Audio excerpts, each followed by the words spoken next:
1972년생, 저보다 꼭 10년 젊은 사람인데, 저는 이렇게 60이 넘도록 살아있는데 그는 고작 33살, 우리 예수님과 같은 나이에 죽어서 사랑하는 하나님께 갔습니다. 사람들은 그를 바보 의사라고 불렀습니다.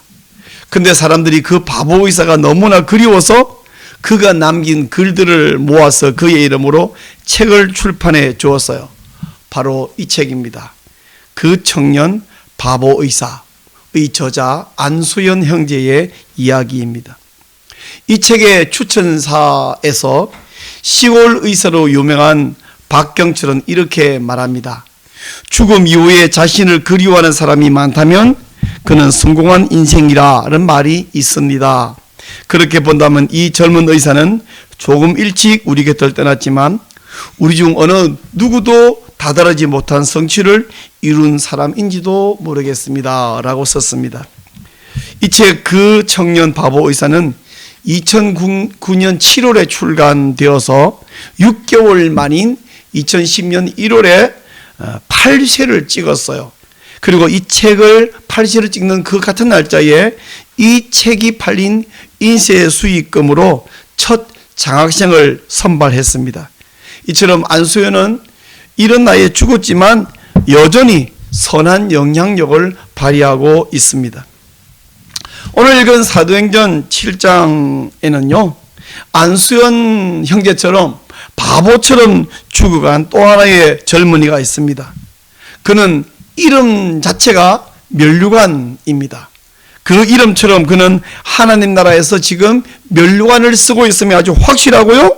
그는 또 네가 죽도록 충성하라, 그러면 내가 생명의 면류관을 내게 주리라 말씀하신 예수님의 말씀을, 그 약속을 확정해 주는 사람입니다. 그 이름이 면류관인데요, 헬라어 발음으로는 스테파노스, 우리 개역 성경에는 스데반이라고 음력이 되어 있습니다. 이 바보 의사 안수연은 죽으려고 바보짓을 했어요.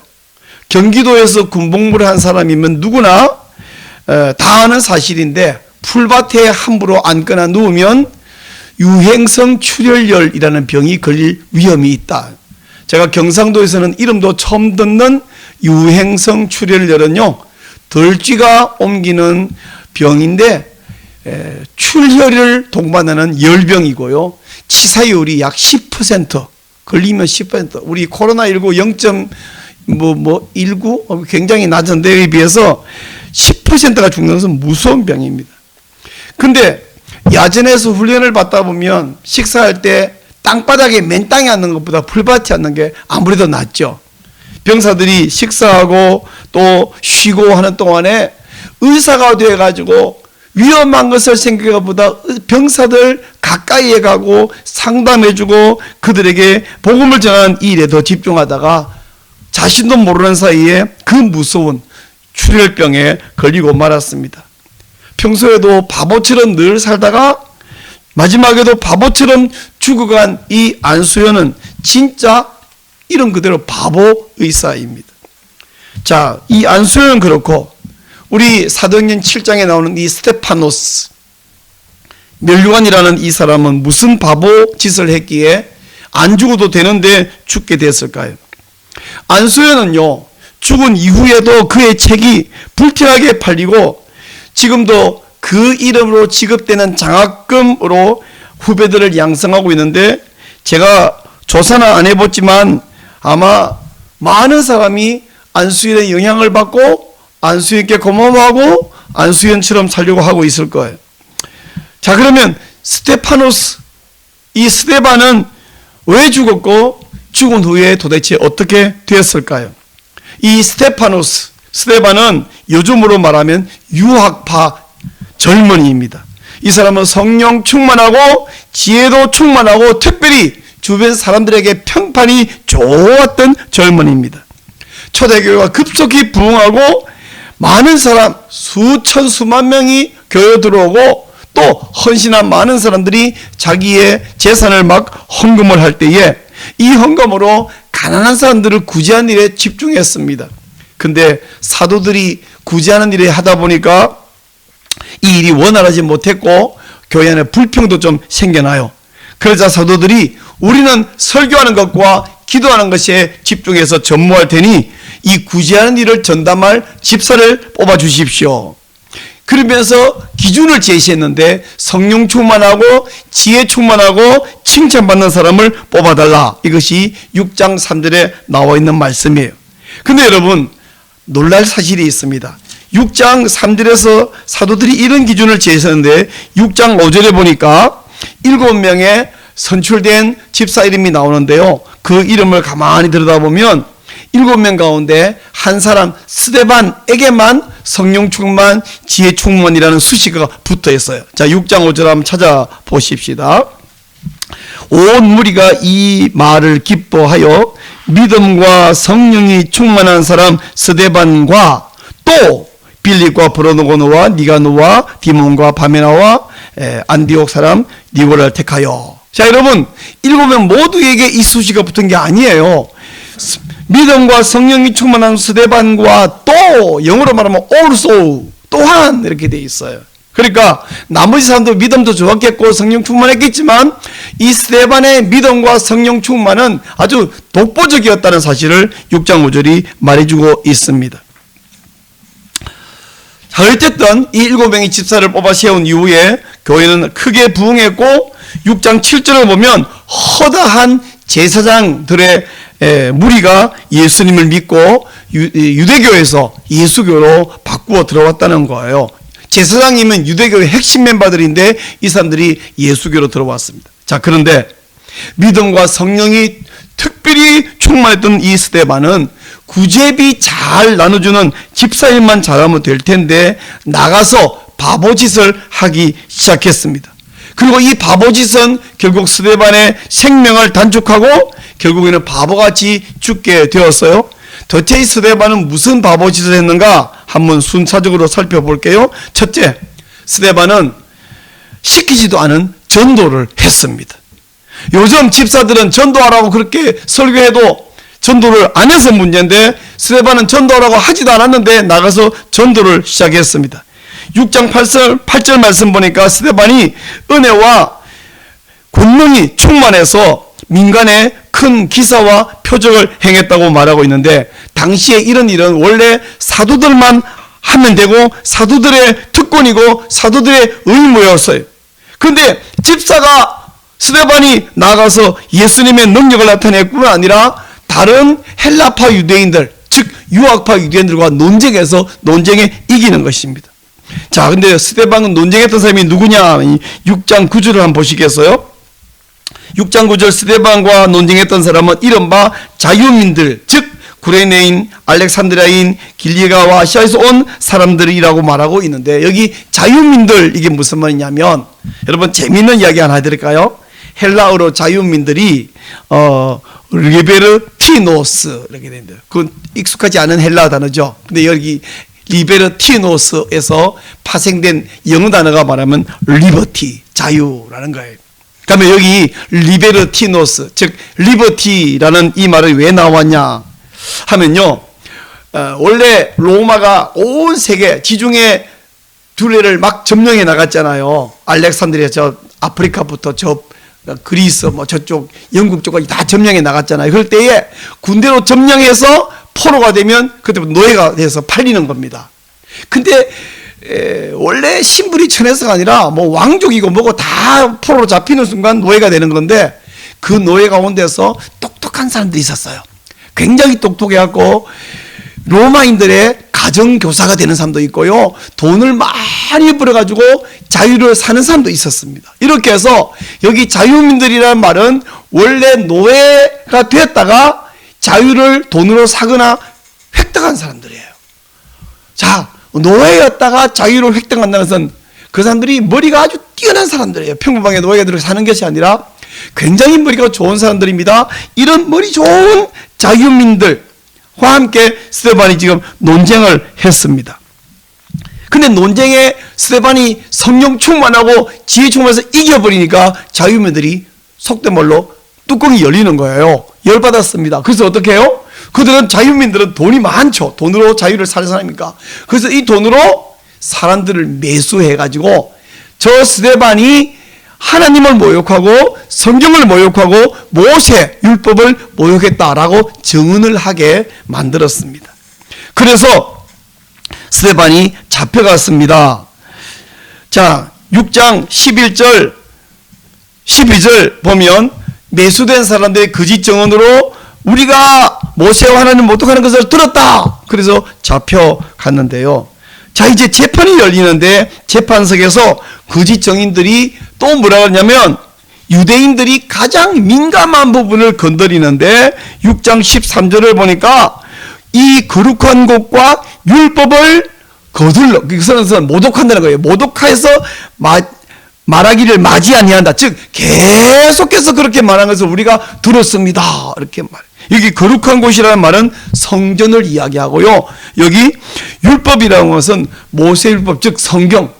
이 성전과 성경을 모독했다는 말은 지금 우리나라에서 어떤 정치인, 어떤 연예인을 보고 이 사람이 친일파이고 이 사람은 일본 제국주의를 찬양했고 일본 제국주의 덕분에 우리나라가 엄청 좋아졌다고 막 말했습니다. 라고 말하는 순간 그 정치계에서 매장당하잖아요. 그거에 한 100배 심각한 이야기예요. 자, 사람이 거짓말로 모함을 당하면 엄청 화가 나고요. 막 살맛이 안 납니다. 제가 사기죄로 고발당한 적이 있어요.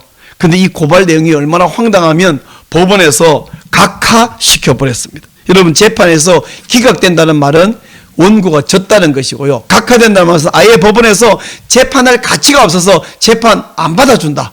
고발을 안 받아준다. 그러니까 각하인데 저는 고발된 줄도 모르고 있다가 법원에서 각하시켰다는 통보만 받았는데 얼마나 화가 나는지 몰라. 근데 지금 6장 15절 말씀을 보니까 터무니없는 거짓말로 고발당해가 재판을 받고 있는 이 스데반의 모습이 어떠냐면 얼굴이 천사의 얼굴과 같다고 말하고 있습니다. 자, 여러분, 이 정도 되면요 지금 뭐 화가 나가지고 스데반이 막 울그락불그락 일그러져야 되는 상황인데 얼굴이 세상에 천사의 얼굴 같다. 억울한 누명과 거짓말 모함으로 재판받는데 얼굴이 천사의 모습 같은 이 스데반은 천사일까요? 바보일까요? 그 당시 사람들은 스데반을 어떻게 평가했을까요? 우리 하나님은 이 스데반을 뭐라고 평가할까요? 저는 이 스데반이 너무나 부럽고 스데반처럼 되기를 간절히 원합니다. 나가서 복음을 전할 때는 그 어떤 사람의 반항과 또 억지 주장과 모든 질문들을 다 지혜롭게 대답하고 그 사람들이 아무도 반발을 못하도록 말할 수 있는 그런 지혜가 있기를 원합니다. 또 어떤 목사로서 성도로 살아가는데 억울한 모함을 당하고 화가 나면 마귀처럼 되는 것이 아니라 천사 같은 이런 얼굴이, 그 얼굴은 마음에서 나타나는 거잖아요. 심령에서. 그런 얼굴이 되면 좋겠습니다.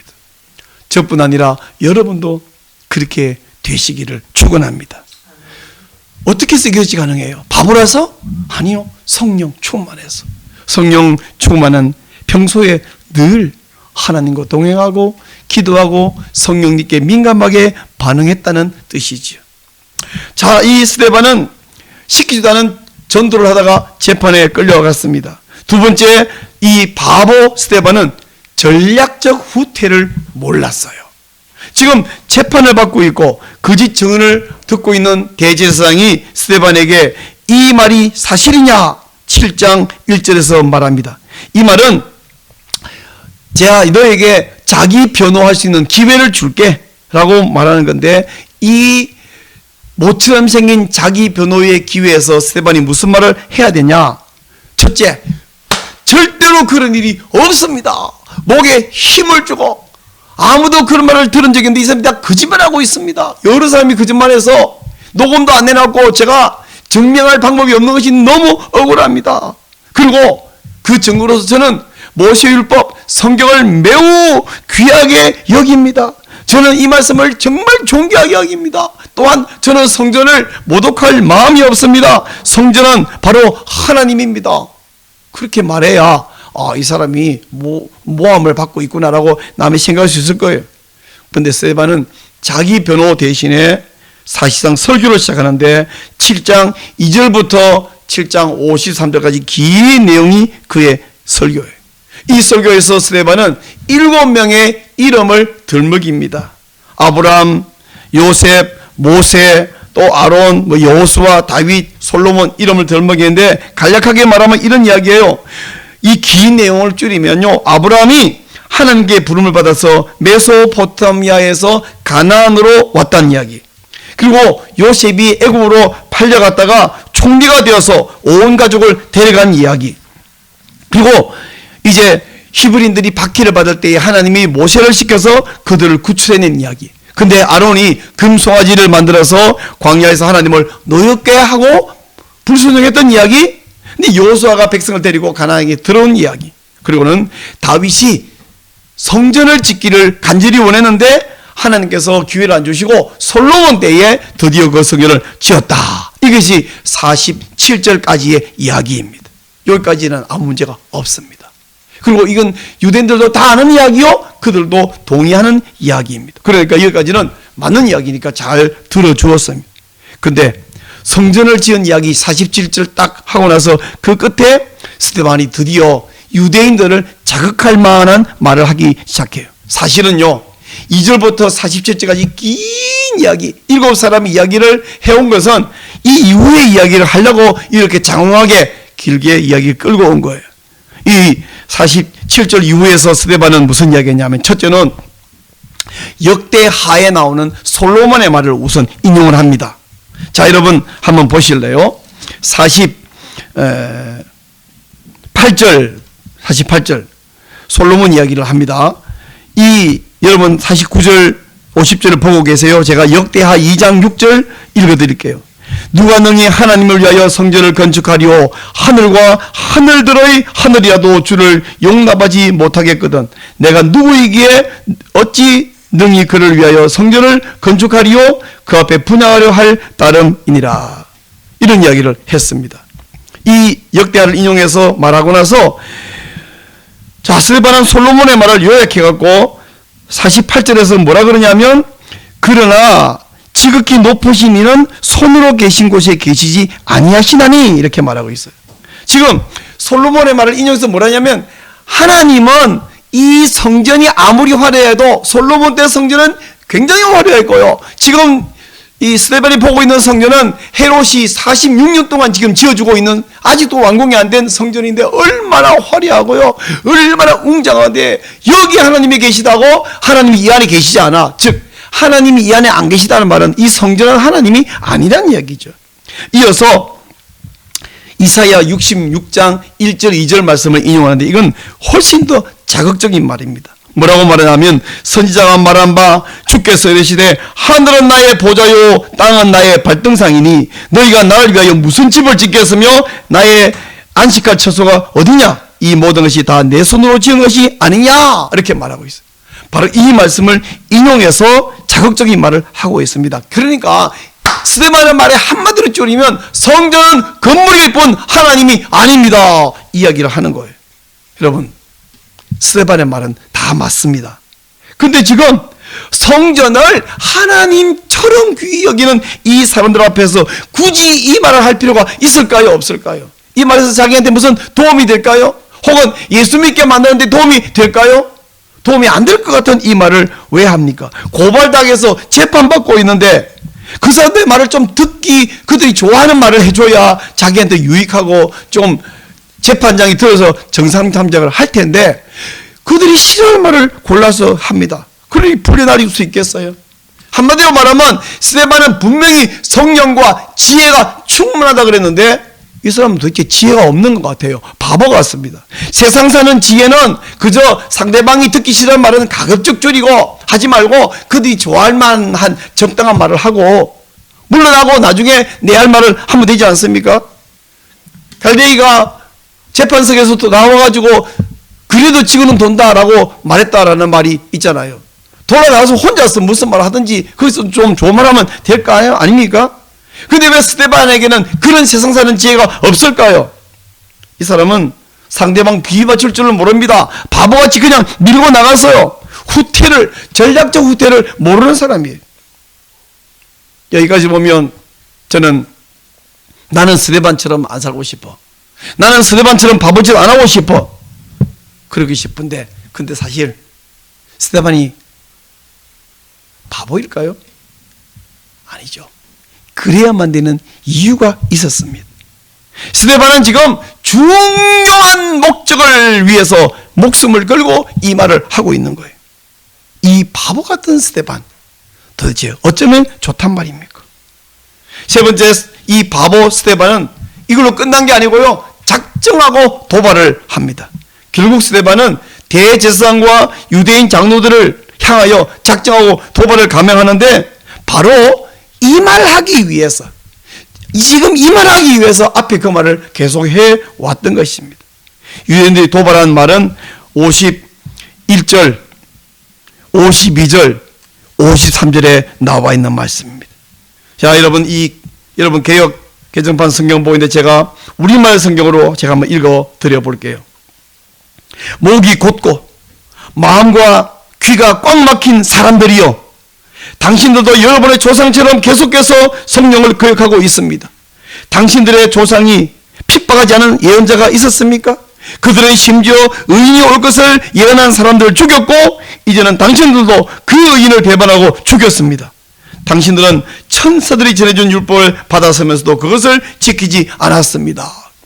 스데반의 말을 분석해보면 5가지입니다. 첫째, 여러분 당신들은 마음과 귀가 꽉 막힌 사람들입니다.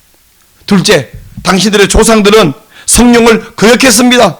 셋째, 당신들의 조상들은 선지자를 박해하고 죽였습니다. 넷째, 조상들은 장차 선지자가 오리라고 예언한 예언자를 죽였지만 당신들은 오신 그 선지자, 즉 메시아를 죽였습니다. 당신들은 율법을 받아놓고도 율법을 지키지 않습니다. 여러분, 율법이 뭐예요? 예수님이 요한복음 5장 39절이 말합니다. 모든 성경이 내게 대하여 증언하는 것이다. 모든 율법은 장차 메시아가 오리라 말인데, 내가 바로 그 메시아다, 내가 그 율법이 말한 그 선지자다 라고 말씀하고 있는데, 너희들은 그 율법을 받아놓고도 지키지 않았다. 이 말은 너희들은 아주 사악한 사람들이다, 너희들 아주 인간 이하다 라고 말하는 것입니다. 이 말을 하는 스데반은 제가 보니까 살고 싶은 마음이 요만큼도 없어요. 살고 싶은 마음이 있다면 이렇게 대놓고 면전대놓고 너희들은 메시아를 죽인 작자들이다 이렇게 대놓고 말할 수가 없는 거예요. 스데반의 말은 모두 맞는 말입니다. 스데반은 죽으려고 작정하고 이 말을 했어요. 자, 이 옳은 말을 하자 저 말을 들은 유대인들이 54절 보니까 뭐라 그랬어요? 54절 한번 보실래요? 그들이 이 말을 듣고 마음에 찔렸어요. 왜 찔립니까? 옳은 말 하니까 찔리죠. 틀린 말 하는 듣고는 화나지 찔리지 않습니다. 근데 마음에 찔려서 그 다음에 회개하고 가슴을 쳤다가 아니라 마음에 찔려 그를 향하여 이를 갈거날, 스데반 향하여 이를 갑니다. 이때 스데반이 두 번째, 그들이 더욱 화가 날 말을 하는데 56절입니다. 보라, 하늘이 열리고 인자가 하나님 우편에 서신 것을 보노라. 결국 유대인 청년들은 지금 고발해가지고 거짓 증인을 내세워서 대제사장이 판단하게 재판이고 뭐고 소용없어 그냥 스데반을 끌고 나가서 집단 구타를 하기 시작합니다. 그들은 아예 귀를 틀어막았다고 말합니다. 그리고는 스데반을 향하여 돌팔매질을 하기 시작합니다. 돌에 맞아 죽어가면서 스데반은 두 번째 말을 합니다. 주 예수여, 내 영혼을 받으시옵소서. 지금 죽으려고 하는 거예요. 내 영혼을 받아달라고. 그리고 잠시 후 그의 마지막 기도, 그 기도를 하고 죽었는데 마지막 기도는 마치 예수님 십자가에서 달려서 하신 말씀과 같습니다. 주여, 이 죄를 그들에게 돌리지 마옵소서. 그리고 마지막 60절은 이 말을 하고 자니라 하고 말씀이 끝났습니다. 이렇게 해서 세상은 조용해진 것 같아요. 유혹파의 똑똑한 청년, 성령이 충만하고 믿음이 충만하고 지혜가 충만하고 모든 사람에게 칭찬과 평판이 좋았던 이 스데반은 그 똑똑한 사람이 바보 같은 소리를 하고 바보같이 죽어버렸어요. 성경은 그의 죽음을 잠들었다라고 말합니다. 그리고 끝난 것 같은데 한마디를 덧붙입니다. 8장 1절을 가보실래요? 같이 한번 읽겠습니다. 8장 1절 시작. 사울은 그가 죽임당함을 마땅히 여기더라. 왜 이걸 8장 1절로 끊어놨을까? 7장 61절로 끊지 않고. 거기는 굉장한 묘미가 있어요.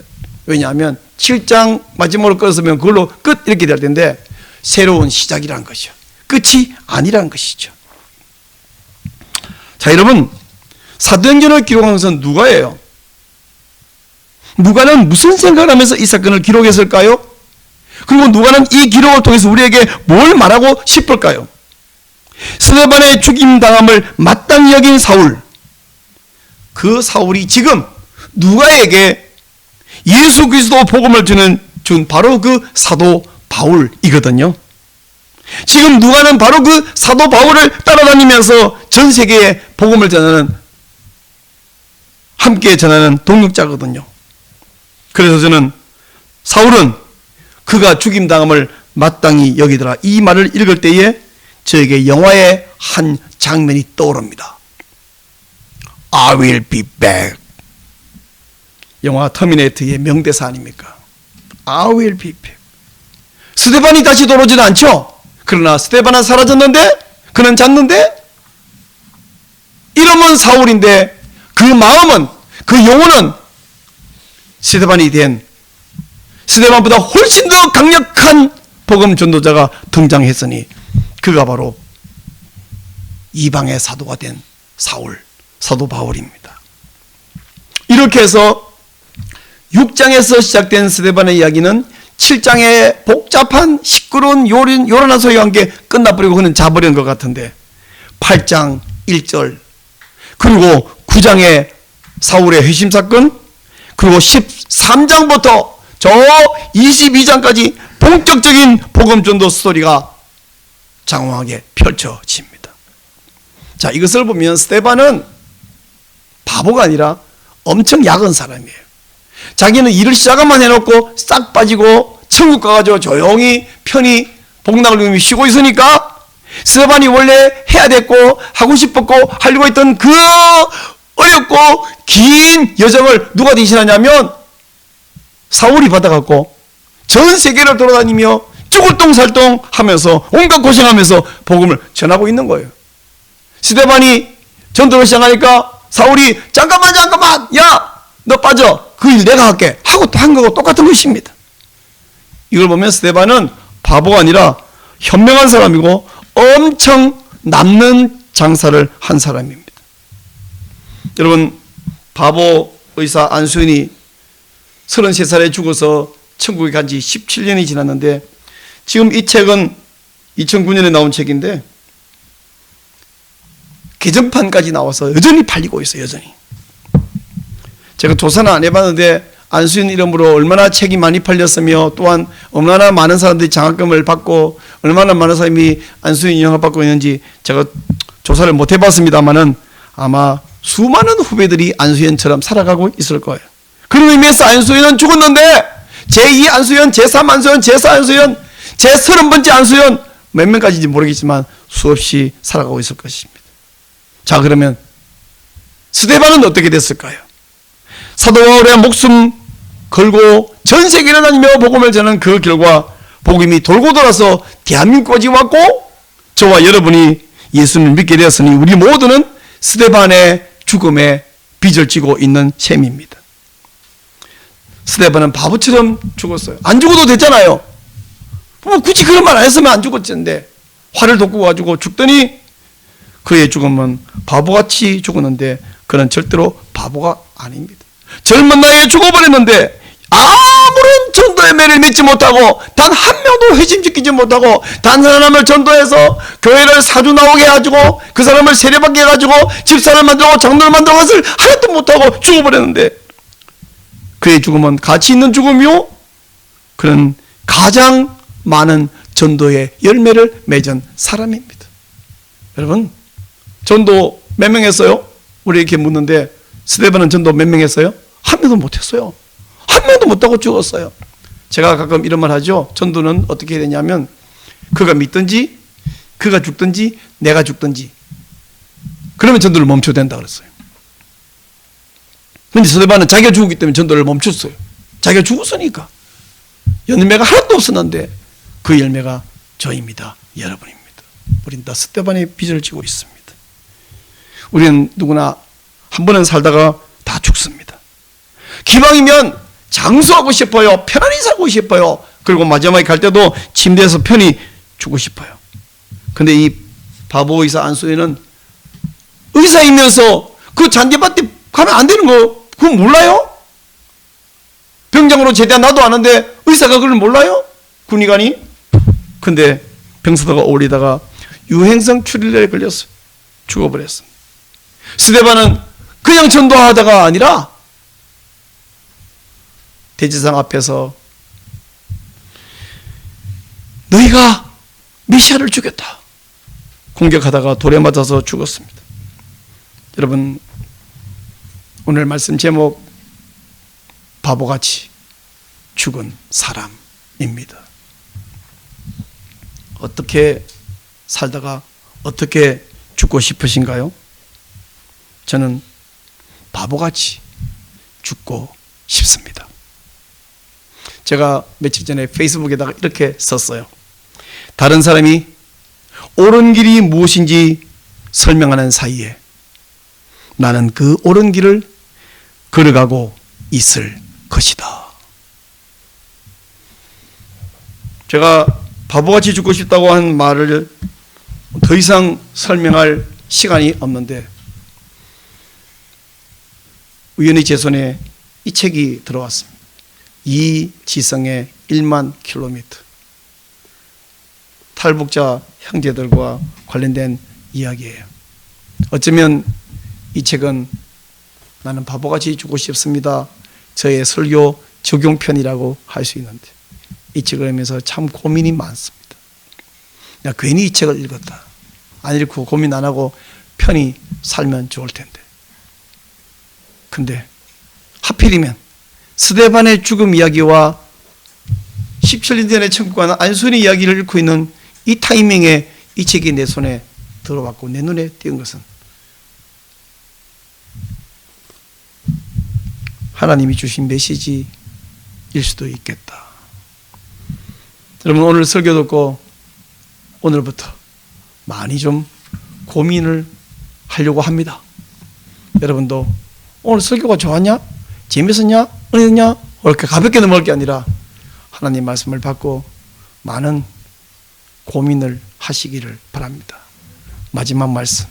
우리는 누구나 한 번은 죽게 돼 있는데 33살에 죽을 수도 있고 93살에 죽을 수도 있는데, 여러분 어떻게 살고 싶고 어떻게 죽고 싶으신가요?